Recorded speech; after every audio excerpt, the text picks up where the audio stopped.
mbote bandeko na ngai, bienvenue na likabo na ngai ya mokolo ya lelo. Lelo na ye pona na kabolo na bino oyo ezali bongo évangile ya lelo, oyo eza kolobela likabo ya malamu. La meilleure part, na français balobi la meilleure part, likabo ya malamu. Alors na likabango lelo na kolinga to sosola na bino elongo na nzela ya évangile selon Saint Luc 10 verset 38 à 42 nini baza kobenga bongo likabo ya malamu to pe likabo ya motuya. Ba mama évangile selon Saint Luc eza koloba boui. Et lobi que natango wana Jésus akomaki bongo na mboka moko. Tanga komi na mboka wana mwasi moko na kombo ya Marthe ayambaki ye. Marthe azalaki na leki moko kombo Marie. Oyo tanga amoni Yesu akomi azelaki te akendeki bongo kovanda na se ya makolo ya Yesu pona koyoka liloba. Marthe sikoyo oyo ayambaki Yesu asalaki lokola ye Marie te. Marthe akikati ya misala ménage ye asimba awa atika akende boye asala boye, en tout cas azalaki très occupé, azalaki na makambo ebele ya kosala. Tango Marthe asali amoni kaza kosala Marie leki na ye aza koya kopesa ye maboko te. Alors avandaki suite atunaki Yesu alobi me Seigneur ngai naza kosala kaka nga moko misala eza ebele. Marie aki kovanda na se ya makolo na yo koyoka ndenge yoza koloba. Est-ce que koyo kotinda ete ayaka kosunga ngai? Tango Marthe atunaki boye na Yesu, Yesu afandaki suite andimelaki Marie. Alobi na Marie, Marie, misala oza kosala osimbi oyo otiki ozwi wana oleki awa outi kuna eza natina moko te. Ya motuya eza oyo Marie aza kosala. Marie nde aponi likabo ya motuya, likabo ya malamu.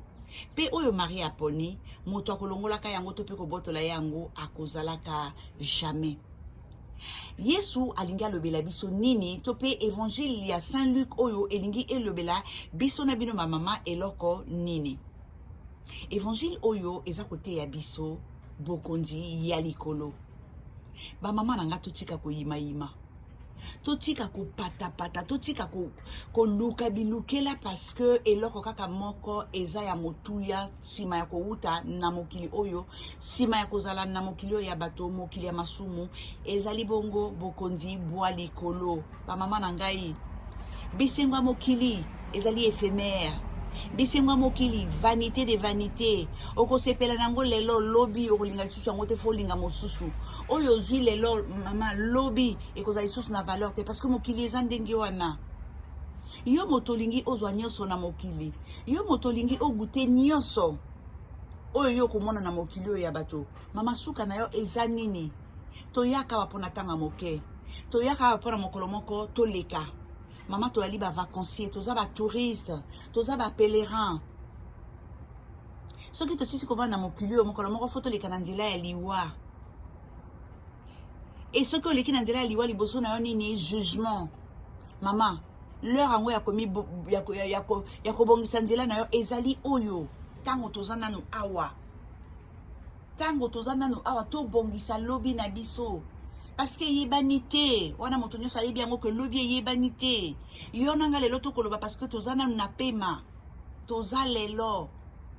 Mais lobi eza ya nzambe. Lobi eza ya nzambe. Yozo sala misala. Ozo lukelonga nzambe te. Olingi koyoka liloba nzambe te. Bokonza ya likolo eza kolobelo kutu eloko te. Mais soki okomi lobi te, yaya, okende kobima liboso na ndenge nini? Okobima liboso nzambe ndenge nini yango nde Marthe a comprendre te awa na kati ya évangile oyo. Marthe kanisi misala za kosala simba oyo tika zwa oyo lekisa kuna kende kuna zonga awa leka boye yango nde ya motuya. Non, eza yango te. Ya lokola biso ndenge toza ko vivre na mokili oyo tolingi nyonso ya malamu. Nyonso oyo tomona kana miso nyonso engalaka pona biso eza malamu. Non, eza ndenge wana te. Nzamba alobi te que toyaki na mokili pona nyonso wana. Ce qu'a pesi biso yango oui, c'est parce que tozana a besoin nango pona kozala. Mais ezala te biloko ekosala que to bosana que nzambe azali. Ezala te biloko ekopekisa biso que to luka bokonzi ya likolo. Ezala te biloko ekolakisa biso que yango nde ya motuya mais nzambe te non. Apesi biso yango oui parce que tozana nango besoin pona kozala na se awa. Mais au-delà ya biloko wana nzambe azali. To sambela ba mama na ngai. To yeba kozala basi babukaka mabolongo. Basi oyo babukaka mabolongo pona mabota na bango. Basi oyo babukaka mabolongo pona bana na bango. Babukaka mabolongo pona mabala na bango. Tobukaka mabolongo parce que oyo tolingi nzambe kaka moto akoki kopesa biso.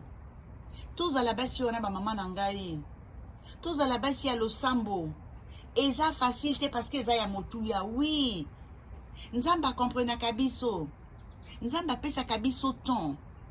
Kofanda kokoma mosi ya losambo ezali petete toboyi te. Mais soki olingi okokoma kaka.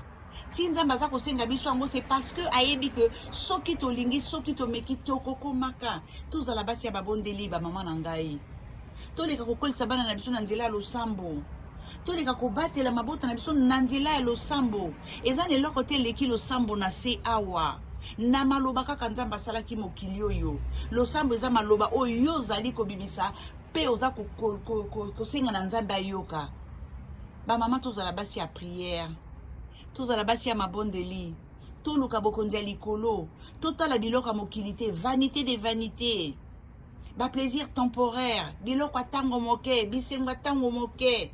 Ya motuye ezali nzambe. Oyebi lelo na yo lobi eza ya nzambe. Soki kozala malamu nzambe moto fo a décider. Alors yo nini okosala pona nzambe a décider ke ezala malamu. Apesi yo liberté na yo. Apesi yo liberté na nyonso. Est-ce que yo kopona kaka oyo ekosepelisa ye te? Ba mama toleka kozala basi ya losambo. Toyeba kobuka mabolongo yango nde ya motuya. Oyo Marie asali yango nde ya motuya. Pe Marie lokola poni nzela wana moto akoyaka kopekisa ye azate. Likabo ya Marie epa ya nzambe moto akozwa azali te. Parce que ye aponi nzela wana. Alors yo mama oza koyoka ngai. Soko yebi nani kobuka mabolongo te, yekola kobuka mabolongo. Soko yebi te ke likolo na yo nzambe moko azalaka, yeba kolukelo nya nzambe wana, yango nde ya motuya. Alors ba mama na ngai, voilà likabo nazalaki nango ya kokabola na bino lelo.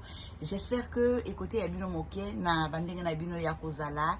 Ezali en plus, j'en suis sûre. Oh nyonso boyoki, soki bo retenir nyonso te atandambo etikala parce que nayaka non pas pona ko changer bateau, non pas pona ko imposer makambo na bato mais pona komonisa ndenge na ngai ya komona et puis kosenga na bandeko soki bakoki kosalela yango soki basepeli. En tout cas na kosenga kaka na bino ndenge ezalaka boleka na koaimer, bo partager, abonnez-vous, cliquez la cloche de notification pona bozanga bongo ba publication na ngate soki nzamba bateli biso to monani Nicole Koya. Au revoir.